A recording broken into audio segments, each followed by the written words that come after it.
ওই মৌলগুলোকে তাহলে পরস্পর কী বলা হচ্ছে? আইসো বা। এবার আসি আমরা একটা বিষয়ের উপর, সেটা হলো পদার্থের বিভিন্ন অবস্থা। এটা আমরা আগেই জানি, পদার্থের বিভিন্ন অবস্থা বলতে তিনটি অবস্থা। কি কি না, প্রথম অবস্থা হলো আমরা জানি কঠিন অবস্থা, দ্বিতীয়টি হলো তরল, আর তৃতীয়টি হলো গ্যাস। এটা নিয়ে আমরা আলোচনা করেছি আগের চ্যাপ্টারের সাথে, ঠিক আছে? তা পদার্থের বিভিন্ন অবস্থা, কঠিন, তরল, গ্যাস, এর মধ্যে কোনো নতুন কিছু নেই। কঠিন মানে কি, তরল মানে কি, আর গ্যাসীয় মানে কি, সেটা আমরা খুব ভালো মতে জেনে এসেছি। এবার আসি আমরা যোজ্যতা ও রাসায়নিক বন্ধন।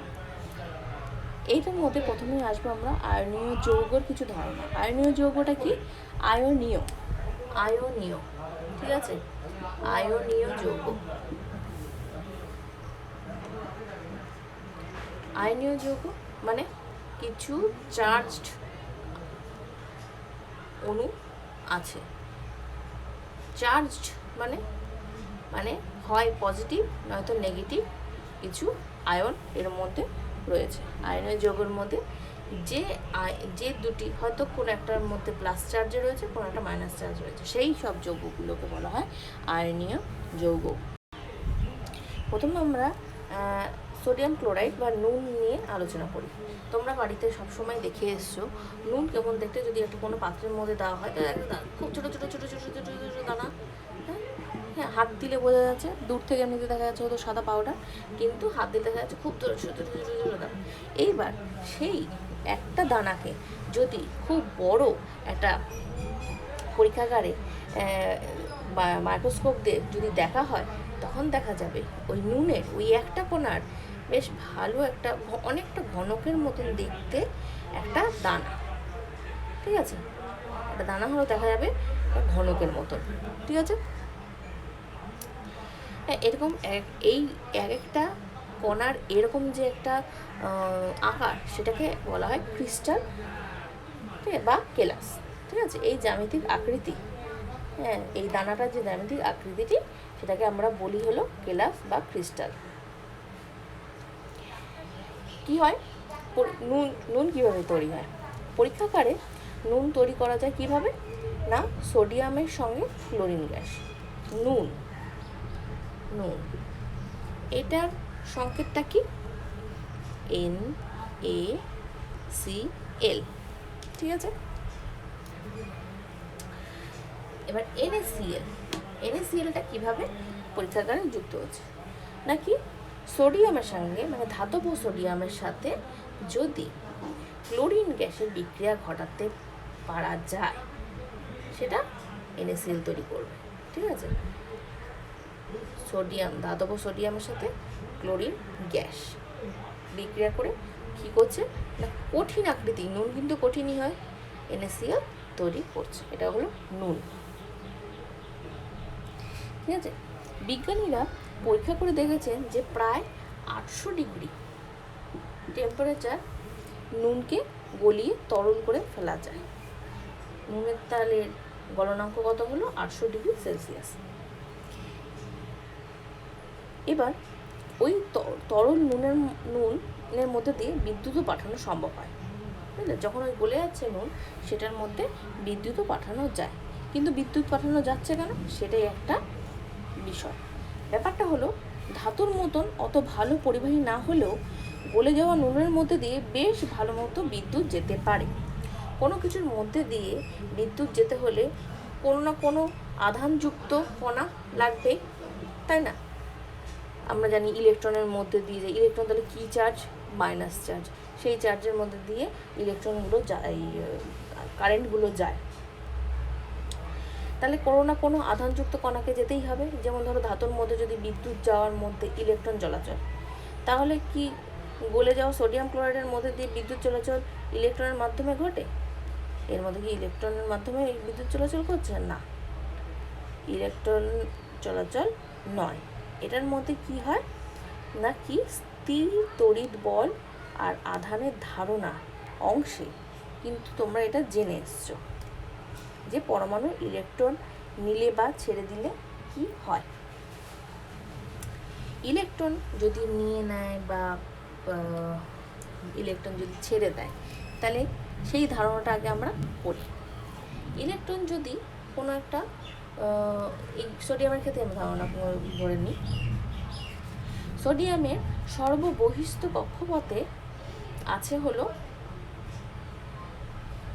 11টি ইলেকট্রন, মানে ওর টোটাল ইলেকট্রন হলো 11। এবার 11টা ইলেকট্রন কীভাবে বিভক্ত থাকে না, 1s2 প্রথম কক্ষপথে, 2s2, 2p কত থাকে, 2 2 4, 4 5 6 7 8 9 10 11, তাহলে 7টা ইলেকট্রন হলো ওটাতে থাকে। কিন্তু এটার বিন্যাস হিসাবে যদি আমরা লক্ষ্য করি, সোডিয়াম পরমাণুর ক্ষেত্রে আমরা ভালো মতো গোল করে নিয়ে দেখি, গোল করে নিয়ে ভালো মতো দেখি, নাকি সোডিয়ামের ক্ষেত্রে এটা দেখি 11টা প্রোটন, তার মানে 11টা ইলেকট্রন আছে, কিন্তু এর ক্ষেত্রে 12টা হলো নিউট্রন থাকে। এটা হলো নেগেটিভ, এই 0, এটা হলো পজিটিভ। আর চারপাশে 11টা কী থাকবে, ইলেকট্রন থাকবে। প্রথম কক্ষপথে থাকে হলো 2টো, দ্বিতীয় কক্ষপথে, পুরো গোল আমি করছি না, অর্ধেক অর্ধেক গোল করে দেখাচ্ছি, ধরে নাও। দ্বিতীয় কক্ষপথে থাকবে হলো 8টা, না সরি 8টা না, হ্যাঁ দ্বিতীয় কক্ষপথে থাকবে 8টি, এরকম 1 2 3 4 5 6 7 8, আর তারপরে কক্ষপথে থাকবে হলো 1টি, মানে 8 9 10 11 হয়ে গেল। সর্ববহিস্থ কক্ষপথে মানে 3টে কক্ষপথের মধ্যে সর্ববহিস্থ মানে সবার শেষের যে কক্ষপথ রয়েছে তার মধ্যে কটা ইলেকট্রন রয়েছে না, 1টা ইলেকট্রন রয়েছে।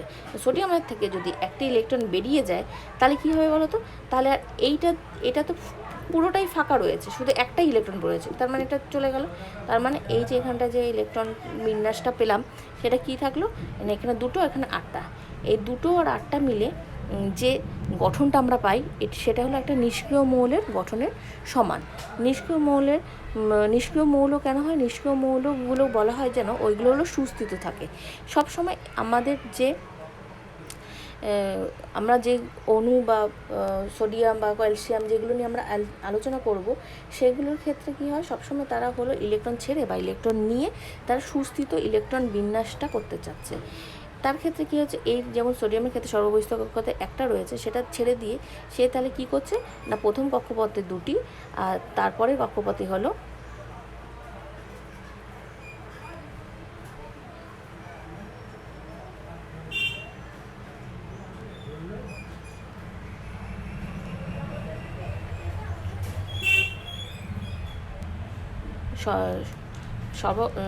সর্ববহিস্থ কক্ষপথে হলো প্রথমে হলো 2টি, তারপরটা হলো 8টি, তারপরটা হলো 1টি। তাহলে এটাকে যদি ছেড়ে দেয় তাহলে 2 আর 8টা পড়ে থাকে, 2 আর 8টা হলো সুস্থিত মানে এটা ছেড়ে দিলে এ খুব স্থিরভাবে থাকতে পারে। কিন্তু তার চার্জটা কী হবে তাহলে, যখন কোনো একটা ইলেকট্রন, মানে এরকম সোডিয়ামের ক্ষেত্রে যদি কোনো একটা ইলেকট্রন ছেড়ে দিচ্ছে, সেক্ষেত্রে সোডিয়ামের চার্জ হবে Na+, ঠিক আছে। সেরকমভাবে ক্যালসিয়ামের ক্ষেত্রে আমরা বের করতে পারি, ক্যালসিয়াম বলছি, ক্লোরিনের ক্ষেত্রে আমরা বের করতে পারি। Cl এর ক্ষেত্রে যদি আমরা ধরি, Cl এর কি সর্ববহিস্থ কক্ষপথে মানে টোটাল ইলেকট্রন বিন্যাস হলো 17টি। তাহলে কি হয়, সর্ববহিস্থ কক্ষপথে কটা থাকে না, 7টা থাকে, ঠিক আছে। আমরা যদি এরকম বিন্যাস করি 2, তারপর 8, তারপর 7টা থাকে, এই 7টা এর সুস্থিত হতে কি না একটা ইলেকট্রন নেবে, ঠিক আছে। নিলে পরে কী হবে, 2 8 আর 8 হচ্ছে, তাহলে এটা একটা সুস্থিত ইলেকট্রন বিন্যাস গঠন করছে। সুস্থিত ইলেকট্রন বিন্যাস গঠন করার ফলে এটার মধ্যে তো একটা ইলেকট্রন এক্সট্রা ঢুকে গেল, তাই না। একটা যখন ইলেকট্রন এক্সট্রা ঢুকে গেল তখন এটা চার্জ হয়ে গেল ক্লোরিন মাইনাস, ঠিক আছে। তাহলে এইভাবেই আমরা দেখতে পাচ্ছি আয়ন তৈরি হচ্ছে ক্লোরিনের মধ্যে, যার জন্য তড়িৎ পরিবাহিত করতে পারছে। বিজ্ঞানীরা প্রমাণ করেছেন যে কঠিন কেলাসে গলে যাওয়া অবস্থায় এবং জলীয় দ্রবণে সবসময় নুনের উপাদান হলো Na+ আর Cl-। এটা আমি বললাম Na+, এটা একটা ইলেকট্রন ছেড়ে দিয়েছে, তার জন্য Na+ হলো একটা ইলেকট্রন নিয়ে Cl- আয়ন তৈরি করলো। বিদ্যুৎ পাঠাবার ব্যবস্থা করলে ওই তড়িৎগ্রস্ত আয়নারি সোডিয়াম ক্লোরাইডে গলিত অবস্থায় বা জলীয় দ্রবণে তড়িৎ পরিবহন করে। এর জন্যে কী করে, যেহেতু চার্জ আয়ন রয়েছে তার জন্যই কিন্তু কী বলে তড়িৎ পরিবহন করতে পারে। এবার আসি তোমাদের একটা 87 নম্বর পাঠ্যপুস্তকে 87 নম্বর পেজে দেখবে কিছু ক্যাটায়ন, অ্যানায়ন, কোনো অণুর এগুলো নিয়ে ব্যাখ্যা করেছে। এবার যদি তোমাদের পাঠ্যপুস্তক 87 নম্বর পেজের দিকে লক্ষ্য করো, তখন দেখবে ক্যাটায়ন, অ্যানায়ন, মোট চার্জ শূন্য হতে হলে কি চাই, মোট চার্জ শূন্য হলো কিভাবে, যৌগের সংকেত, যৌগের নাম,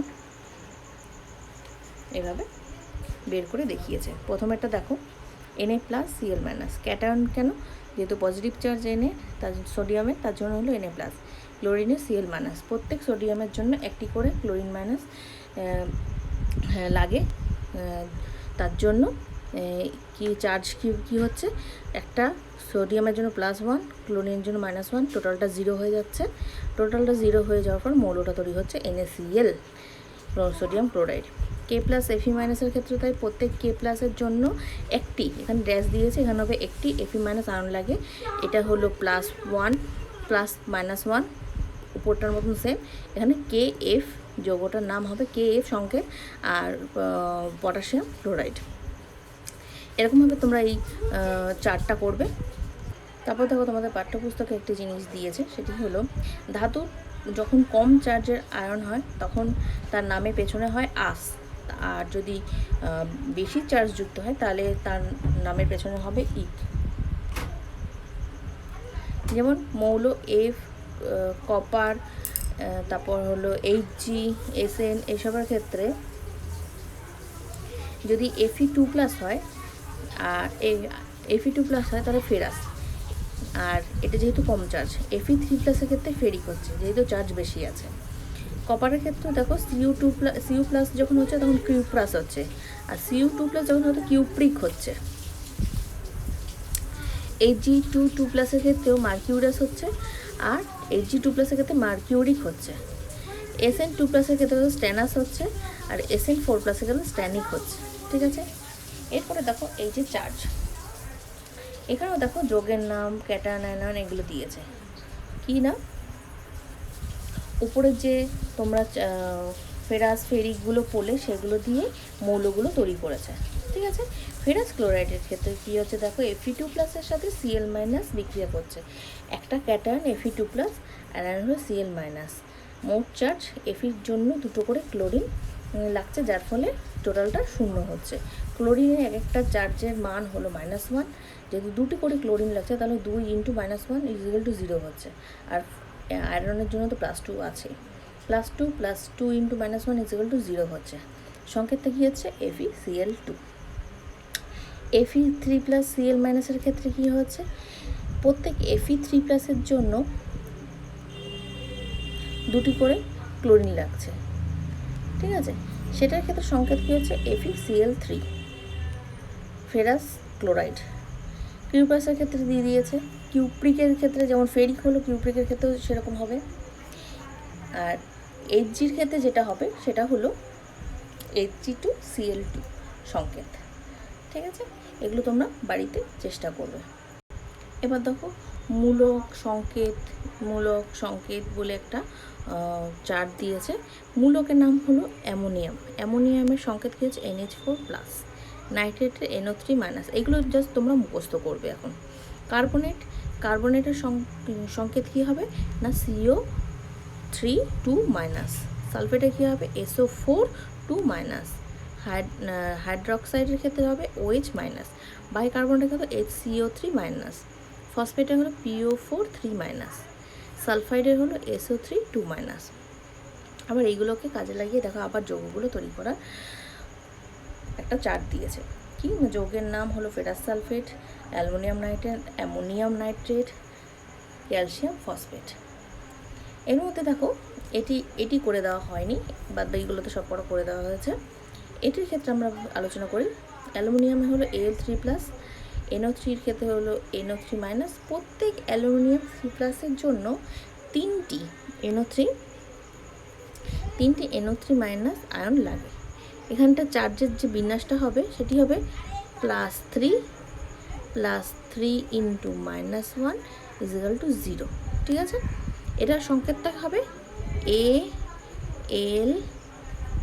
AlNO3 তার হোল 3।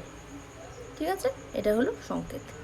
এবার দেখো হাইড্রোজেন বন্ড। হাইড্রোজেন বন্ড কী করে তৈরি হচ্ছে না, আমরা সমযোজী যৌগের মধ্যে আমরা হাইড্রোজেন বন্ড নিয়ে আলোচনা করব। হাইড্রোজেন বন্ড কী হচ্ছে দেখো, দুটো পরমাণুর দুটো ইলেকট্রন পরপর যুক্ত হয়ে মানে সমানভাবে যুক্ত হয়ে একটা বন্ড বা একটা এরকম এই যে দাগটা দেখতে পাচ্ছি এটাকে বলে বন্ড, এরকম তৈরি করছে। এটাকে বলা হচ্ছে হাইড্রোজেন বন্ড।